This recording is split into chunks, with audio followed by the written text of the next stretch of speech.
பொள்ளாச்சியிலிருந்து வரோம். கோட்டாம்பட்டி லதாங்கி ஸ்கூலு. எங்களுக்கு பணம் எங்களால் கட்ட முடியலங்கிறதுக்காக தான் நாங்கள் ஆர்டியில் போட்டோம். ஆனால் போன வருஷம் நடவடிக்கை எடுத்தாங்க, விட்டுட்டாங்க. இந்த வருஷம் புக் ஃபீஸே பார்த்தீங்கன்னா எங்கள் 2 குழந்தையுமே ஆர்டி தாங்க. ஒன்று 2nd ஸ்டாண்டர்ட் படிக்குது, ஒன்று 5th ஸ்டாண்டர்ட் படிக்குதுங்க. எங்கள் வீட்டுக்காரர் டிரைவர் வேலைக்கு தான் போறாரு. எங்களாலே முடியலன்னு தான் நாங்கள் ஆர்டி போட்டோங்க. ஆனால் 2nd ஸ்டாண்டர்ட் எல்கேஜிலேருந்தே பார்த்தீங்கன்னா 15,000 கேட்குறாங்க.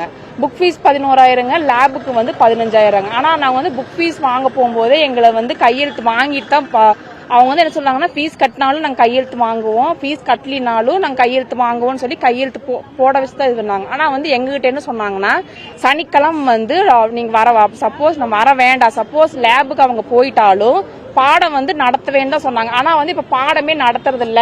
அவங்க பசங்க என்ன சொல்றாங்கன்னா, பாடமே நடத்துறது இல்லம்மா, அவங்க என்னமோ ஹோம்ஒர்க் ஏதாவது பண்ணுங்க அப்படின்னு சொல்லிடுறாங்க. ஆனா என் பொண்ணு என்ன சொல்றாங்கன்னா, பெஞ்சு தூக்க விடுறாங்கம்மா, கை காலெல்லாம் வலிக்குதுன்னு சொல்றாங்க. நாங்க முடியலன்னு தான் படிக்க வைக்கிறோம். முடியல மாதிரி தான் நாங்க வேற ஸ்கூல்ல போட்டுட்டு போயிரும் இல்லங்க. 11,000 இப்ப 2 குழந்தை படிக்கிறாங்க எங்க வீட்டுல. இவங்களுக்கே பாத்தீங்கன்னா 30,000 ரூபாய் எங்க வீட்டுல கடன் வாங்கி தான் படிக்க வைக்கிறாங்க. இதுல மறுபடியும் 15,000 என்ன பண்ணுவாங்க? நாங்க எங்களுக்கு கவர்மெண்ட் கொடுக்குற சலுகையில தான் நாங்க படிக்க வைக்க. சரி, எங்களுக்கு கிடைச்சதே கவர்மெண்ட் சலுகையில சரி நல்லா படிக்க வைப்பாங்கன்னு நாங்க போடானே ரொம்ப டார்ச்சர் பண்றாங்க. எங்களுக்கு இப்ப சனிக்கிழமையே நாங்க மெசேஜே போட்டு விட்டுட்டாங்க, எங்களுக்கு சனிக்கிழமை நீங்க வர வேண்டாம் அப்படிங்கிற மாதிரி. அந்த குழந்தைங்க ஏமா லேபுக்கு அனுப்ப மாட்டேங்கிறாங்க, நீ பணம் கட்டலையாமான்னு கேக்குறாங்க. நீங்க இப்படி எல்லாம் பண்ண என்ன பண்ண முடியுங்க? நாங்க பெற்றோரு இல்லைன்னு சொல்லிதான் நாங்க படிக்க வைக்கிறோம். இல்ல நான் இருக்கிற மாதிரி நாங்க வேற ஸ்கூல்ல படிக்க வைப்போம் இல்லங்க. அவங்க நீங்க 15,000 நீங்க ஒட்டுக்கா கட்ட வேண்டாம், மாசம் 1,500 ரூபாய் கட்டுங்க. பள்ளியில இந்த மாதிரி பணம் கொள்ளை அடிப்பாங்கன்னு எல்லாருக்கும் தெரியும். ஆமாங்க. ஸ்கூல்ல சேர்த்தனா ஒன்னும் ப்ராப்ளம் இருக்காதுன்னு. ஆமாங்க. பெற்றோர்கள் அங்கதானே போய் சேர்த்துறாங்க. ஆனால் நாங்க கவர்மெண்ட் சீட்டு கொடுத்தங்காட்டி தான் நாங்க போறோம். நாங்க ஃபர்ஸ்ட்ல என் தம்பி பையன் எல்கேஜில இருந்து அப்பெல்லாம் ஒரு ப்ராப்ளம் இல்லைங்க. கரெக்டா இப்ப இந்த 2-3 வருஷமா தான் இந்த ப்ராப்ளம் எல்லாம் வந்திருக்குதுங்க. பணம் கட்ட சொல்லிங்க, அதுதான் பிரச்சனைங்க. இப்பங்க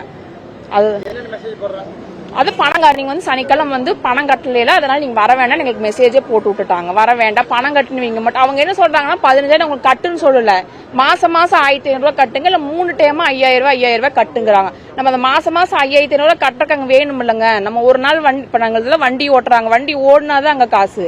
வண்டி ஓடி நாங்க சாப்பாடே செய்ய முடியாத நிலைமையில இருக்கும்போது நீங்க 10,000 கூட 15,000 கூட நாங்க இப்ப 2 குழந்தைக்கு படிக்கிறாங்க. இப்ப நாங்க கவர்மெண்ட் சலுகை கொடுத்தங்காட்டி தான் நாங்க செய்யலாம், கவர்மெண்ட் ஸ்கூல்ல சேர்த்திட்டு போயிரும் இல்லங்க. ரொம்ப டார்ச்சர் பண்றாங்க.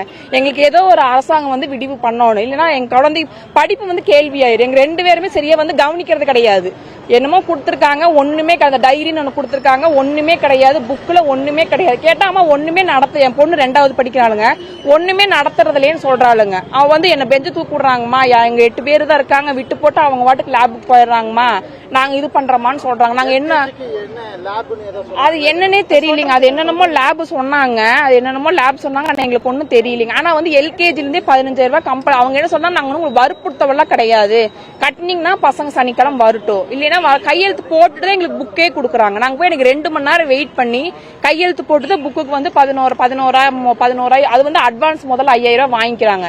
அந்த 5,000 ரூபாய் வாங்கினாதான் புக்கு அவங்க பே பண்ணுவாங்களாமா. அந்த 5,000 ரூபாய் நம்ம பணம் கட்டலினா இப்ப போய் இடையில பண்ணா அதுக்கு ஒரு வாரம் கழிச்சு தான் மறுபடி 11,000 கட்டுற மாதிரி இருக்கு. நம்ம இல்லைங்கிறதுக்காக தான் ரொம்ப டார்ச்சர் பண்ணாங்க. நமக்கு ஏதோ ஒன்று கவர்மெண்ட் பண்ணணும், இல்லைன்னா எங்களால ஒன்றும் பண்ண முடியாது. எங்க பசங்க நல்லா படிக்கணும், அவர்படாதான்.